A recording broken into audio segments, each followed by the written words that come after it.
There's a search underway for whomever set fire to 2 ballot drop boxes in 2 different states. October surprise! October surprise! Is there going to be an October surprise?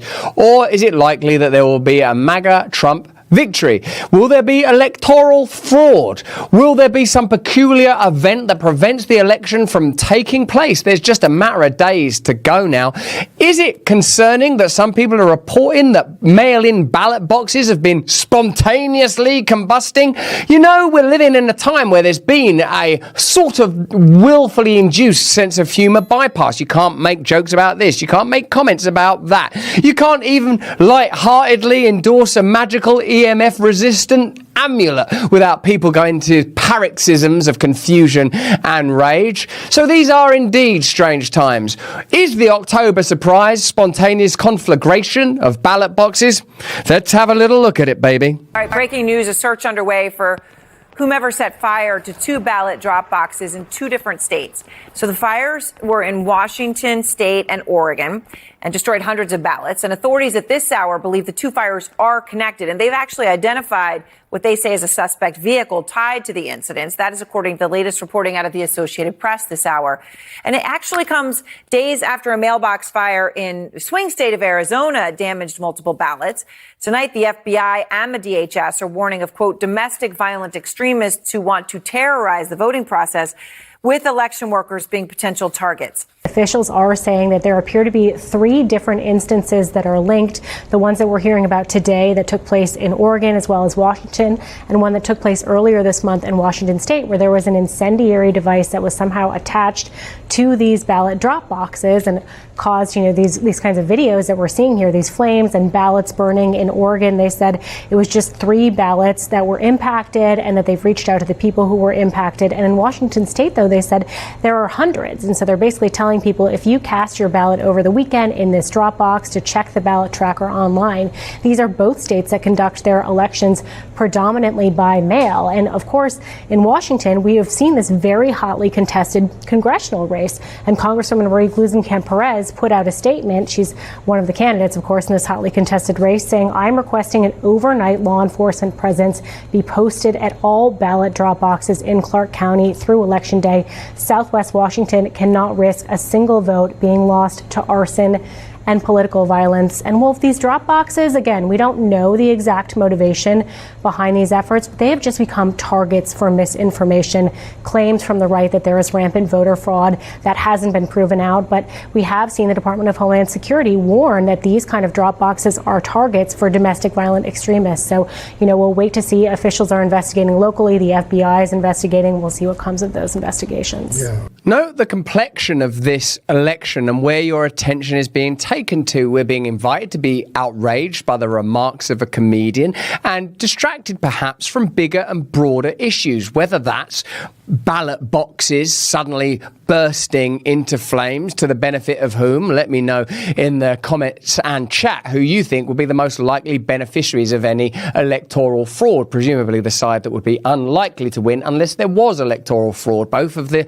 recent elections have subsequently been contested by the losers, whether it was Hillary and the Russiagate stuff after Trump's election in 2016 or Trump complaining of election fraud in 2020. It seems that electoral fraud is a threat that both sides are concerned about and both sides magnify dependent on the outcome of the election itself. But what I believe is important to us as awakening wonders, as people that are interested in deeper and therefore more authentic power, deeper even than state power, deeper even and wider and broader than global and corporatist power, the real power that governs and controls the world plainly and evidently, are obviously some sort of connection with the divine and sublime, so that we have the power and resources to oppose this Luciferian, peculiar, what do I want to call it? It's some kind of phosphorescent nightmare bleaching away our ability to read reality, and also to know how real power operates. Now, there's been an interesting conversation between Rachel Maddow and Victoria Nuland. Victoria Nuland,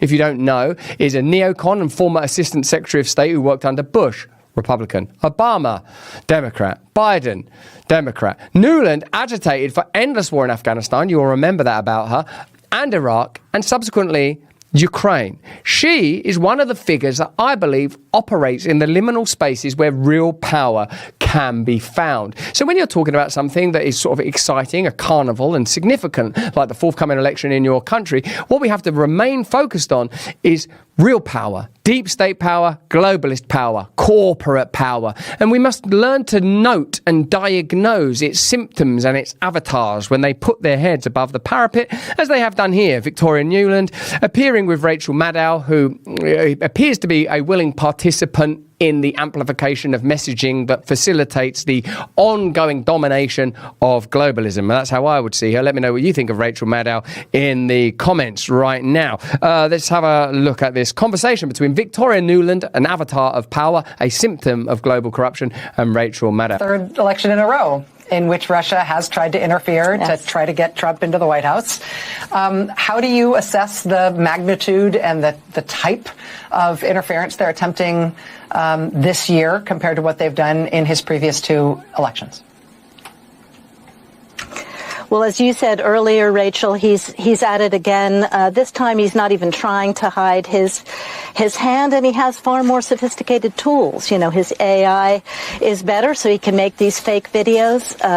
He has done things like spend $10 million trying to buy American influencers and get them parroting his lines and not even know it's happening. But he's also got a brand new, very, very powerful tool, which is Elon Musk and X. You know, in 2020, we used to be able to control that platform, as the Twitter files revealed. The FBI and CIA were controlling stories or amplifying stories dependent on our requirements. One obvious example, the most obvious, being the Hunter Biden laptop story that we were pre-bunked into believing was false, when in fact we knew it was true all along. And it's not interesting simply because of the salacious impact of stories about crack and prostitution, etc., but because there were indications within it of deep entrenched corruption within the Biden family and the malfeasant misuse of political power by Joe Biden. But that don't matter anymore, because you're not fighting against Joe Biden, you're fighting against the next cipher, Kamala Harris. Now, until people like Maddow and Nuland are willing to acknowledge that the Democrat Party themselves are deeply enmeshed and webbed into sets of power that are so corrupt that attacking just one side makes you seem like you don't have a proper purview, we're not going to get decent media. We're not going to get decent elections. Remember, what we are here to advocate for in this channel is your individual awakening, your connection to something that's transcendent of mere management, mechanical bureaucracies there to implement materially the will of an electorate that's plainly become bolted onto globalist corporate power. We're here to advocate for true change, real change. Do you sometimes feel a bit older than you actually are? Even today, I had a little bit of a compliment. I told someone my age, I'm not telling you it, and they went, "You can't be that old." Do you know why? Field of Greens, baby. Field of Greens is an organic superfood fruit and vegetable drink. It's serious nutrition. Field of Greens was approved for a university study that doctors believe may lower your body's biological age, which generally means better health. Each and every fruit or vegetable in Field of Greens was selected by a doctor in order to create the perfect concoction for health and biological invigoration. Only Field of Greens is backed by this better health promise. At your next checkup with your doctor, if you can get one, unless they say you're looking healthier than ever, Field of Greens will give you your money back. Join me, I'm doing this stuff, in Better Health and get 15% off your next order and free shipping by visiting Brickhouse Russell. I'm always baffled by that. BrickhouseRussell.com and use the promo code BRAND. BrickhouseRussell.com, use the promo code BRAND. Promo code BRAND, my name, at BrickhouseRussell.com for better health.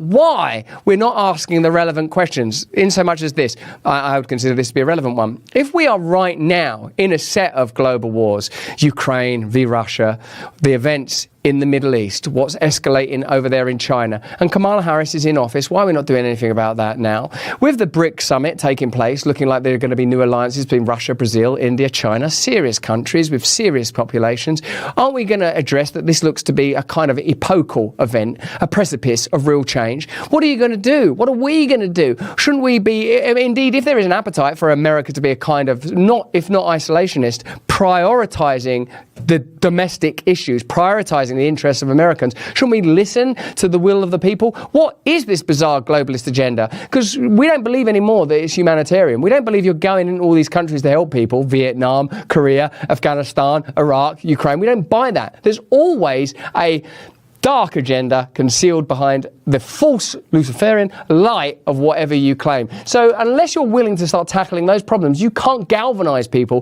to vote for the Democrat Party unless you do it by saying that Trump is Hitler and Tony Hinchcliffe is Goebbels. The social media companies worked hard with the U.S. government to try to do content moderation, to try to catch this stuff as it was happening. But this time we have Elon Musk talking directly to the Kremlin and ensuring that every time the Russians put out something like this, it gets 5 million views on X before anybody can catch it. So it's quite dangerous. Although I do think the American electorate has gotten more sophisticated and more savvy about this stuff.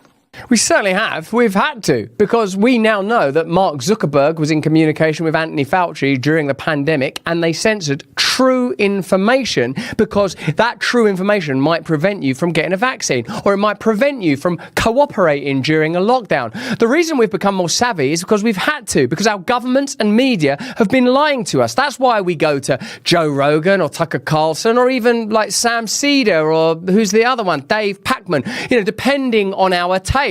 And of course, some of those regions have gotten infiltrated by globalism and corporatism.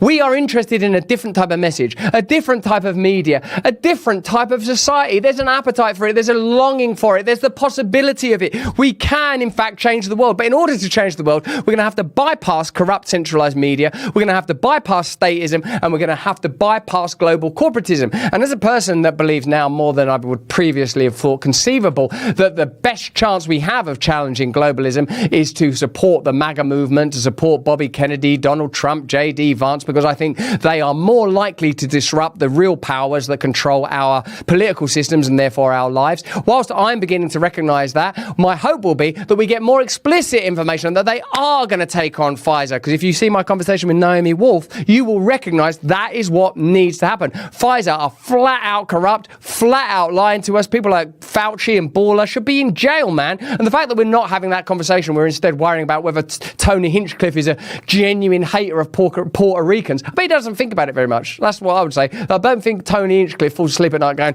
oh, those Puerto Ricans. I don't think anybody has time to harbour that kind of hate anymore. Most of us are too concerned about impending Armageddon. But that's just what I think. Why don't you let me know what you think in the comments and the chat. If you're watching this on YouTube, remember, turn on the notification bell because the algorithm will direct you towards propaganda. That's what the algorithm is for. Hey, thanks for watching. If you want to see more uncensored content where free speech can flourish, join our live stream. Click the link right here to watch the next video if you want to, or become a member of a growing movement. Download the Rumble app and you'll be informed every time we make a new piece of content. Stay free.